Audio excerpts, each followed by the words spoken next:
Bonjour les amis, salut à tous, bienvenue sur votre chaîne de News Gaming. Comme d'habitude, vous êtes les bienvenus ici pour avoir les news fraîches et de qualité. J'espère que vous allez bien.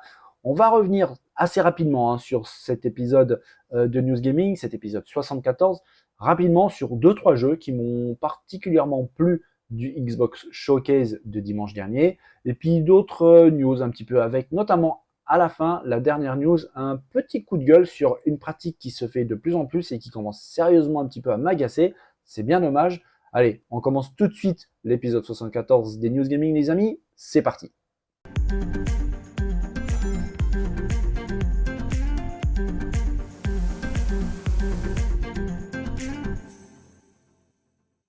Bon, je vais revenir assez rapidement sur ce Xbox Showcase qui était pour moi vraiment très très bon. Ça a frôlé l'excellence, vraiment, il était très attendu et je pense qu'il a tenu ses promesses, en tout cas en très très grande partie. Je ne vais pas refaire d'énième débrief ni d'énième avis ou récap. Ne vous inquiétez pas, il y en a beaucoup sur Internet, sur YouTube. J'ai déjà fait les miens. Je ne vais pas en rajouter, sinon on va frôler l'indigestion. Mais je voulais revenir sur un certains aspects concernant Xbox, concernant Microsoft. Il y a un bon moment, vraiment, que Phil Spencer avait déclaré à l'époque qu'il voulait faire en sorte de sortir des gros jeux très régulièrement. Alors on se demandait ce qu'il en était par ce très régulièrement. Phil Spencer avait déclaré à l'époque qu'il voulait qu'il y ait au moins un jeu, un gros jeu par trimestre. Trimestre tous les 3, tous les 4 mois.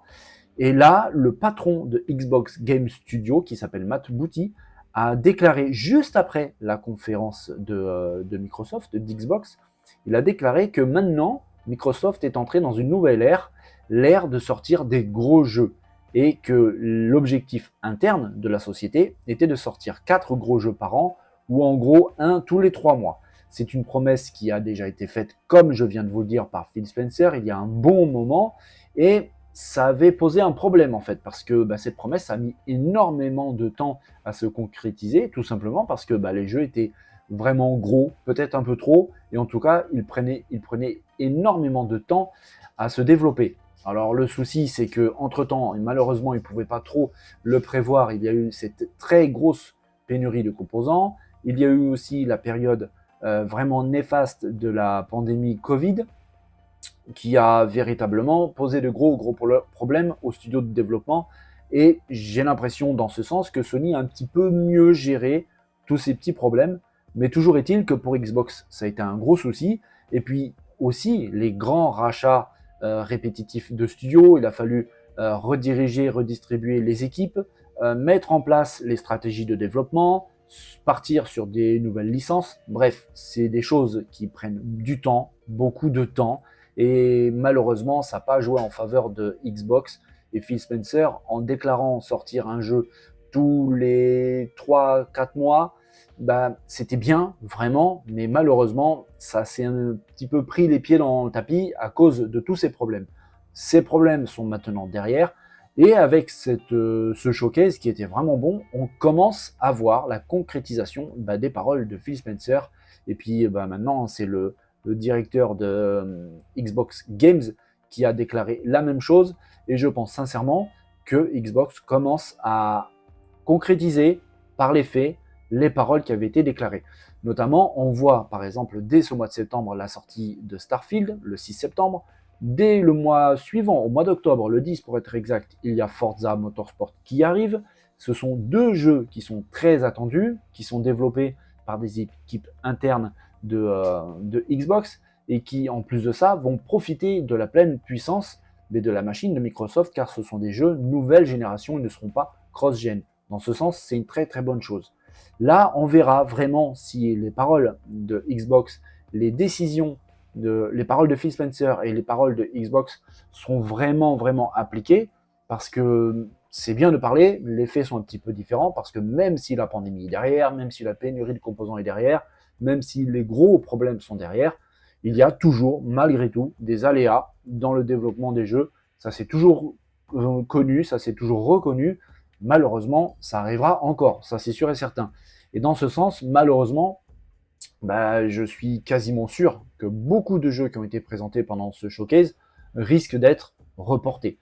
On n'a pas eu de date très très précise pour certains jeux. On a eu beaucoup courant 2023, beaucoup courant 2024.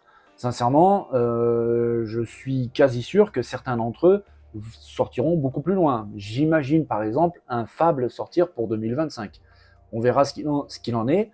Peut-être que je me trompe, mais je pense que je dois pas être très très loin de la vérité. Peut-être que les équipes internes ne le savent pas encore, mais on verra. Mais je pense sincèrement qu'on sera un petit peu dans le vrai. Maintenant, il y a des très beaux jeux, comme ici un Void qui a été présenté enfin avec du gameplay, c'était très attendu, qui promettent énormément. Ça prouve que les équipes de développement travaillent et travaillent bien, que les choses se passent quand même relativement bien, que les choses évoluent dans le bon sens. Ça fait plaisir pour Xbox. Et ça, c'est très très bon pour nous en tant que joueurs. Même les joueurs PlayStation, même ceux qui sont anti-Xbox. Il faut le comprendre parce que en fait, le fait qu'Xbox reprenne un petit peu du poil de la bête, qu'il retrouve un petit peu un second souffle avec un showcase qui est franchement réussi, avec des titres qui semblent vraiment très réussis, ben ça va pousser Sony, PlayStation à lever le niveau également, que ce soit dans la vitesse de développement, dans la qualité des créations, pourquoi pas des nouvelles IP, des nouvelles exclusivités, des nouvelles licences, peut-être faire un petit peu attention à la direction qu'ils sont en train de prendre avec le jeu service. Bref, ça va réellement pousser à PlayStation à faire du bon boulot, encore mieux que ce qu'ils font jusqu'à aujourd'hui, parce qu'à n'en pas douter, PlayStation travaille fort et vraiment très très bien. Ça va automatiquement faire une émulation chez Xbox, les pousser aussi à travailler bien. Et au final, comme je le dis toujours sur la chaîne les amis, la concurrence, c'est une très bonne chose pour nous joueurs. Pour vous, pour tout le monde, pour moi. Ben, en fait, c'est nous qui en tirerons les bénéfices de cette concurrence qui est très très acharnée. Vraiment, ils se tirent dans les pattes comme jamais. Ça me rappelle un petit peu l'époque Nintendo Sega. C'est vraiment une guerre sans merci. Mais évidemment, il y aura des gagnants, ça c'est sûr, hein. Il y aura un gagnant entre Sony et Xbox. Là, pour l'instant, c'est clairement Sony qui mène la danse. Mais aussi, il ne faut pas l'oublier, d'autres gagnants, ce sont nous les joueurs. Et ça, c'est une très très bonne chose. Parce qu'il ne faut pas l'oublier, on a quand même dans nos maisons des machines qui sont relativement puissantes. Il ne faut pas l'oublier, hein, une PS5, une Xbox Series X, c'est aujourd'hui ce qui se fait de mieux en termes de console de salon. Et jusqu'à aujourd'hui, à part quelques rares titres, on n'a pas été, en tout cas moi, j'ai pas l'impression d'avoir été vraiment ébahi, subjugué par nos machines. Réellement, il y en a eu quelques-uns, c'est clair, mais il est temps maintenant, au bout de 3 ans, les développeurs connaissent très très bien les machines, il est temps maintenant, tout simplement, comme on dit, de nous en mettre plein les yeux. Xbox est en train de passer la vitesse supérieure, c'est une très bonne chose, on verra ce qu'il en est, mais c'est vrai que ce showcase était vraiment réussi, sincèrement, et faut pas l'oublier qu'il y a un autre événement, c'est dès demain, l'Xbox Showcase Extend, où ils vont présenter encore d'autres petits détails. J'imagine 2-3 petites friandises qui n'ont pas été présentées au showcase de dimanche. On verra vraiment ce qu'il en est. Peut-être que je m'enflamme, mais on ne sait jamais. Dans l'habitude d'Xbox, c'est comme ça qu'ils procèdent. Donc on verra. En tout cas, tout ça est une vraie bonne chose pour tout le monde, pas seulement pour les fans d'Xbox, mais réellement pour tout le monde. Ça pousse l'un à travailler un peu plus fort que d'habitude, et au final, c'est nous qui sommes vainqueurs de tout ça, et c'est très bien comme ça.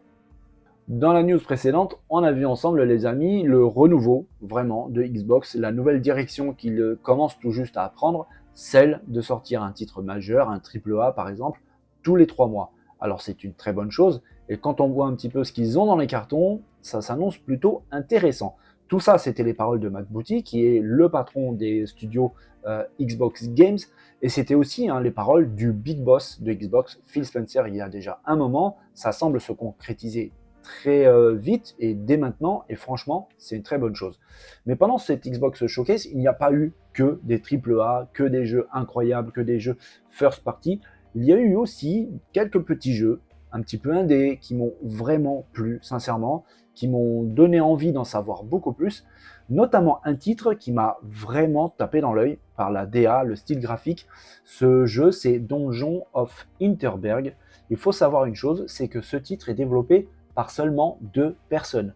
Et c'est en plus de ça un duo, mari et femme, qui travaillent ensemble sur ce jeu. Ils sont basés en Autriche, et apparemment, sincèrement, ils ont du goût et ils travaillent plutôt bien.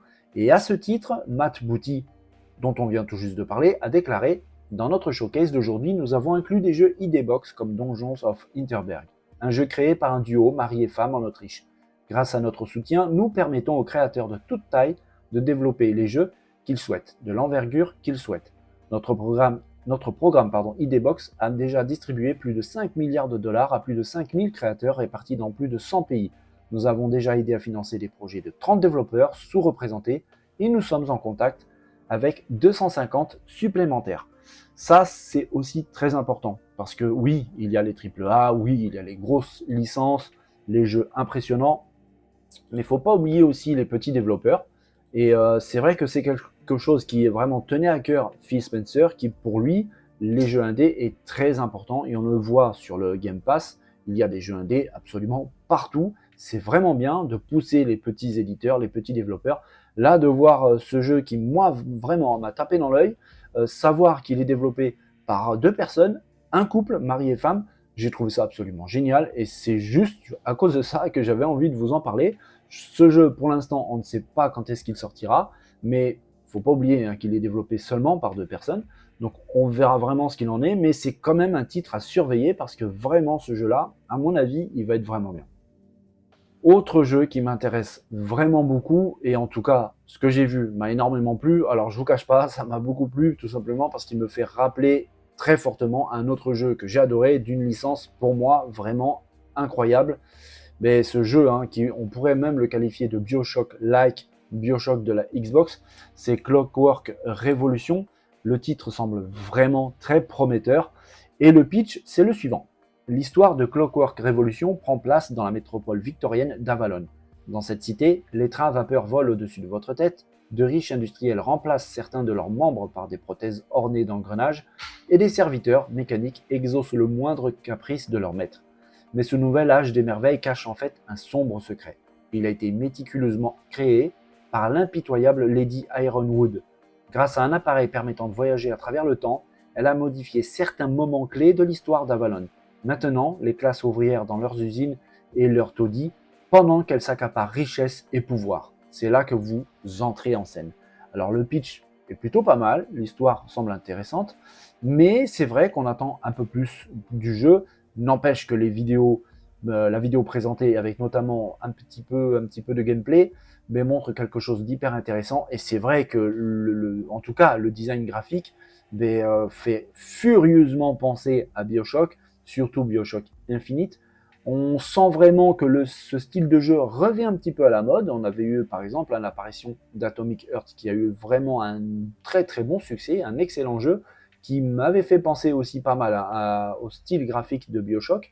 Là maintenant, on se retrouve avec ce Clockwork Revolution qui promet aussi vraiment pas mal, avec véritablement un style graphique propre à lui, une très jolie DA, mais qui fait furieusement penser à cette série mythique des BioShock. Alors j'ai vraiment hâte de le voir arriver, de le prendre en main, parce que oui, j'adore BioShock, je pense et je sais que certains d'entre vous également.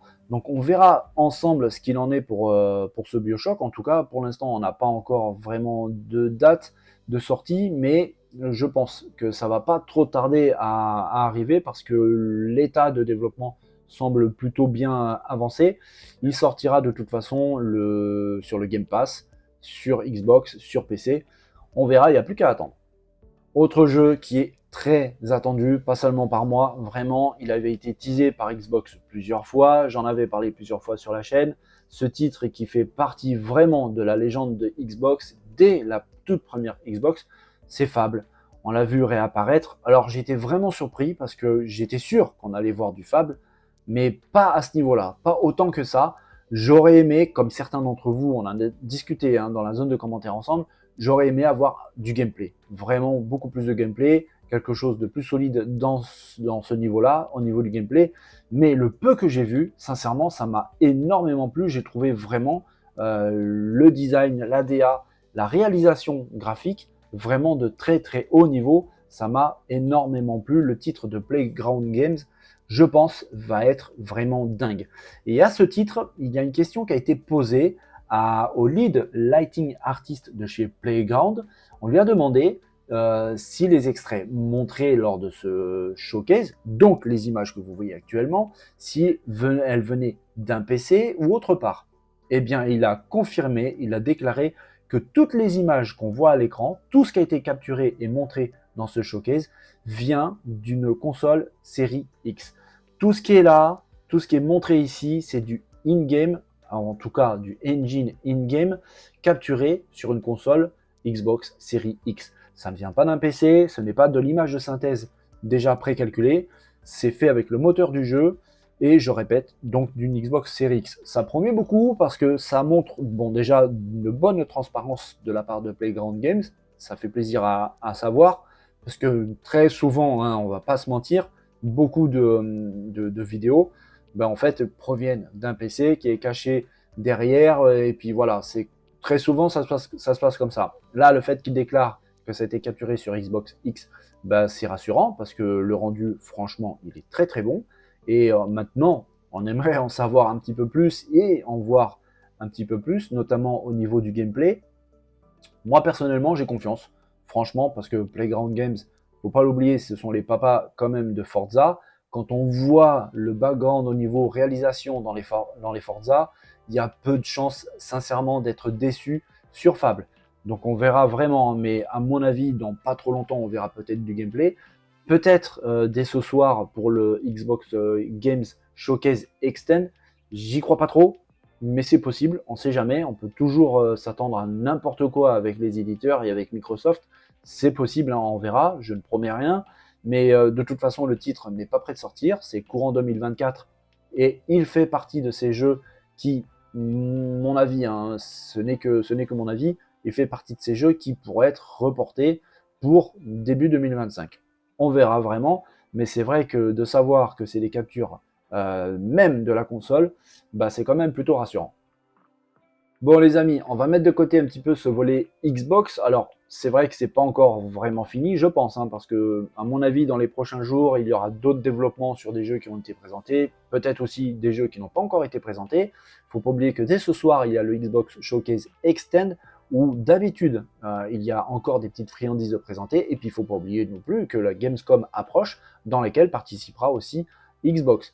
Donc on verra bien, mais pour l'instant, on met ça de côté et on va venir faire un coucou à un autre jeu qui vraiment m'impressionne énormément, et sincèrement, je ne suis pas le seul à être dans ce cas-là. Ce titre, qui est un reboot du premier, semble vraiment dingue, en tout cas au niveau de la réalisation technique, graphiquement, l'animation, les lumières, c'est une vraie folie, c'est une vraie dinguerie. Attention, un beau jeu ne fait pas un bon jeu, comme je dis toujours, il faut voir aussi tout ce qui est prise en main, la manette, l'ergonomie. On verra bien tout ce qui est la jouabilité.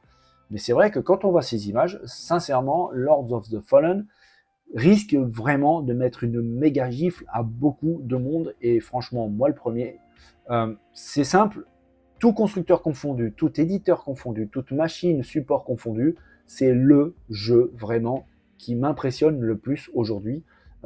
Alors, il y a aussi Starfield de Xbox qui, franchement, me hype pas mal.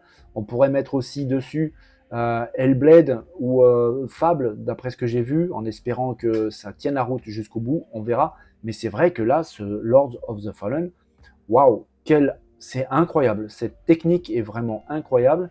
On voit hein, l'ancien à gauche, le nouveau à droite. Le reboot semble vraiment très réussi. Je rappelle que le jeu est développé sous Unreal Engine 5, donc ça aide aussi hein, à faire quelque chose de plutôt correct. Maintenant, que le moteur graphique 3D soit bon ou pas, il faut quand même que les gars derrière qui bossent soient talentueux. Et là, quand on voit ces images, on ne peut pas mettre en doute leur talent de graphiste, de designer. Et c'est vrai que là, oui, ça semble vraiment très très beau. Là, celui-là, je l'attends avec impatience. J'ai l'impression que je ne suis pas le seul. Quand on voit un petit peu les commentaires sur la chaîne, j'ai vraiment pas l'impression d'être le seul à être impressionné. Et puis surtout, à l'attendre vraiment, parce que bah, c'est vrai que c'est absolument magnifique. Ce jeu sortira bien sûr sur PS5 et sur Xbox. On attend beaucoup, beaucoup de ce titre qui va permettre vraiment de se rendre compte, je pense là, de la puissance de nos nouvelles machines. Ça fait plaisir de voir ces titres qui semblent vraiment extrêmement réussis, les amis. The Lord of the Fallen arrive vraiment bientôt et on a vraiment hâte de mettre la main dessus. Dernière petite news, qui n'en est pas une, c'est plutôt presque un coup de gueule, un mini coup de gueule. Allez, on va être gentil quand même, mais c'est vrai que c'est pour réagir à quelque chose qui me dérange. J'allais dire m'énerve, mais non, je vais pas exagérer, mais sincèrement, ça me dérange. Mais vraiment. On a eu la présentation de Starfield ce dimanche, avec ce Starfield direct qui a duré 45 minutes. C'était prévu 30 minutes, hein, je rappelle, mais ça a duré bien plus, et sincèrement, j'ai été ébahi par ce que j'ai vu. Là n'est pas le problème. Le problème, c'est dans le mode de distribution du jeu, où on a appris peu de temps après les différentes éditions, la standard, la deluxe ou digital deluxe, et la version constellation. Alors, ce qui me dérange vraiment, les amis, bah, c'est tout simplement quand je vois ça me plaît beaucoup. La version, on va dire, collector, avec le steelbook, avec une mallette qui a été présentée, hein, d'ailleurs, juste pratiquement à la fin du Starfield Direct, qui est vraiment dingue, avec le système d'ouverture qui est assez impressionnant, dans laquelle il y a ce qu'on voit à peu près au centre là, une montre connectée aux couleurs de Starfield. Même l'interface de la montre est aux couleurs de Starfield. Ça me plaît beaucoup. Sauf que pour le prix, qui est quasiment à 300 euros, on parle de 299,99, ben, le jeu dedans, c'est une édition digitale. Alors il y a un steelbook, vous l'ouvrez, il y a du vide. Vous avez un code pour télécharger le jeu. Et ça, vraiment, ça me pose un énorme problème. Mais vraiment, vraiment, ça me pose un énorme problème. Comment est-ce qu'il est possible de vendre un pack collector 300 euros où il n'y a même pas le jeu, où il va falloir le télécharger? Starfield, vu le jeu colossal qu'il semble être, j'imagine même pas la taille qu'il va prendre et le nombre de gigas qu'il va falloir télécharger. Mais ça, à la limite, je peux l'accepter. Ce que j'ai du mal, c'est que le jeu ne soit pas physiquement présent dans cette édition collector. Voilà, ça vraiment, ça me pose un énorme problème, parce que je rappelle, ça coûte quand même 300 euros. On se retrouve avec une édition collector, et moi, dans mon petit esprit de gamer qui aime les versions collector, ben, j'imaginais vraiment le jeu physiquement présent dans une édition collector. Pour moi, c'est juste aussi simple que ça, c'est logique. Alors, même s'il n'aurait pas mis le jeu avec sa boîte, on va dire de base, mais au moins le jeu présent dans le steelbook. Je pense que ça aurait fait énormément plaisir à tous les fans de Xbox, du jeu et même du jeu vidéo dans son ensemble, parce que pour le prix, sincèrement, alors, comment est-ce qu'on peut m'expliquer que le jeu ne soit pas présent? Malheureusement, ben, c'est pas les seuls à faire ça, parce que oui, pour Spider-Man 2, c'est exactement la même chose. Vous avez cette édition collector qui est complètement folle, vraiment, avec un steelbook aussi qui a l'air vraiment très sympa, avec une figurine, ou plutôt carrément une statuette qui est incroyable, avec Venom qui est en train de se battre avec les deux Spider-Man, Peter Parker et Miles Morales. La statuette qui fait 19 pouces, ça fait à peu près 50 cm, donc c'est vraiment grand, elle semble d'une qualité vraiment incroyable. Eh bien, cette édition collector coûte entre 250 et 299 euros, elle aussi, et puis n'a pas le jeu en physique. C'est aussi le jeu en édition digitale, donc à télécharger, et là aussi, pareil, ça me pose problème. Je ne comprends pas pourquoi et comment c'est possible ça, de mettre en vente des éditions collector qui sont là pour trôner sur nos étagères, et puis se retrouver avec un pauvre code à télécharger, un jeu à télécharger en édition digitale, comme si on avait acheté un jeu sur Instant Gaming à 4,50 €. Voilà, c'est ça qui me... Ouais, ça m'énerve. Mais vraiment, là j'ai un vrai problème avec ça. Et à la limite que l'édition digitale, parce que ça existe, une édition digitale, là, elle porte le nom, donc ok, il n'y a aucun souci, on sait ce qu'on achète. Maintenant, dans une édition collector, non, non les gars, non, bah non, non, que ce soit Xbox, que ce soit Sony ou n'importe qui d'autre, ça non. Là, derrière moi, vous avez le Zelda Tears of the Kingdom Collector, le jeu est dedans. Voilà, c'est tout. Vraiment, je comprends pas ça. Bref, ça c'était mon petit billet d'humeur, de mauvaise humeur, on va dire. Mais voilà, c'est vraiment pour donner mon ressenti par rapport à ça. Alors dites-moi dans les commentaires si vous pensez comme moi, est-ce que ça aussi ça vous pose problème, ou est-ce que au final c'est pas si grave que ça. C'est vrai que ça va dans le sens de l'histoire, mais tout de même une édition collector avec un jeu à télécharger, ouais, c'est un peu dommage. Voilà. Voilà, c'est terminé pour aujourd'hui. On en a fini avec cet épisode 74 des News Gaming. J'espère que cette vidéo vous a plu. Moi, comme d'habitude, j'ai adoré préparer, j'ai adoré partager toutes ces news avec vous. J'espère que ça a été le cas pour vous aussi. Si c'est le cas, n'hésitez pas à mettre des pouces, à partager, à venir aussi dans la zone de commentaires. Comme d'habitude, j'ai un énorme plaisir à chaque fois d'échanger avec vous. Qu'on soit d'accord ou pas, on s'en fout. Mais en tout cas, une chose est sûre, c'est toujours avec respect, dans la bonne humeur. Rien que pour ça, les amis, je vous remercie infiniment. Je vous souhaite à tous une belle et bonne journée. Prenez soin de vous, portez-vous bien. N'oubliez pas de vous amuser, c'est très important. Je vous dis à très bientôt, dès demain, pour un nouvel épisode des News Gaming, les amis. Allez, bye bye.